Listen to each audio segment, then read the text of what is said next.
फडणवीसांच्या घरी इच्छुक आणि नाराजांची जत्रा।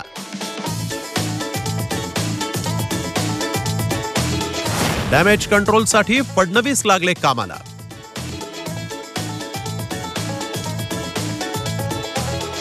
फडणवीसांची शिष्टाई, दूर होणार नाराजी।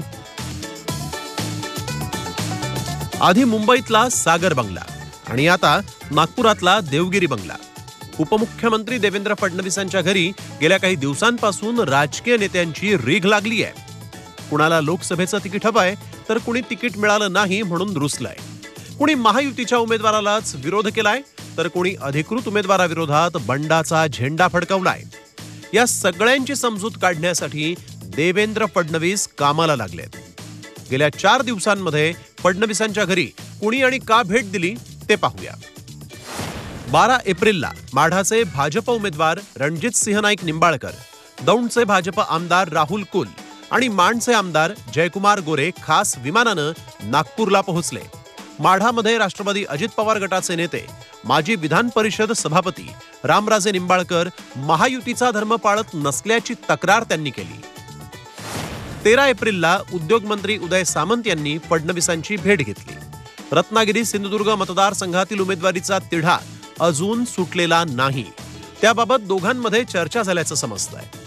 त्याच दिवशी केंद्रीय अर्थराज्यमंत्री भागवत कराड यांनीही देवेंद्र फडणवीसांची भेट घेतली। कराड हे संभाजीनगरमधून भाजपची उमेदवारी मिळावी यासाठी आग्रही आहेत। जागा वाटपात हा मतदारसंघ शिवसेना शिंदे गटाकडे। 14 एप्रिलला रत्नागिरी सिंधुदुर्गमधील शिवसेना ठाकरे गटाचे इच्छुक उमेदवार किरण सामंत नागपूरला पोहोचले। त्यांची फडणवीसांसोबत नेमकी काय चर्चा झाली ते समजू शकलेलं नाही। मात्र रत्नागिरी सिंधुदुर्गातून केंद्रीय मंत्री नारायण राणेंनी उमेदवारी जाहीर होण्याआधीच प्रचाराचा धडाका सुरू केलाय। त्याबाबत सामंतांनी तक्रार केल्याचं समजतंय। माढा मतदारसंघ सध्या भाजपसाठी मोठी डोकेदुखी ठरतोय। धैर्यशील मोहिते पाटलांनी राष्ट्रवादी शरद पवार गटामध्ये प्रवेश करून तुतारी हाती घेतल्यानं माढाचा तिढा आणखीनच वाढलाय। त्यात उत्तमराव जानकरही नाराज झालेत।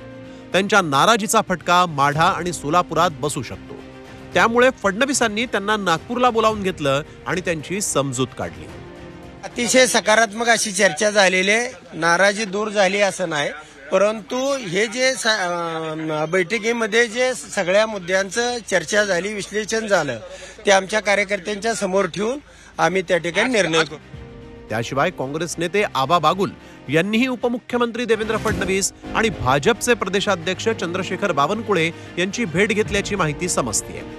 दोन्ही नेत्यांमध्ये 20 मिनिटं चर्चा झाली। आबा बागुलांसोबत त्यांची 2 मुलं अमित आणि हेमंत बागुलही उपस्थित होते। आबा बागुल हे पुण्यातून काँग्रेसकडून तिकीट न मिळाल्यानं नाराज आहेत। मात्र भेटीमागे राजकीय कारण नसल्याचा दावा बागुल कुटुंबियांनी केलाय।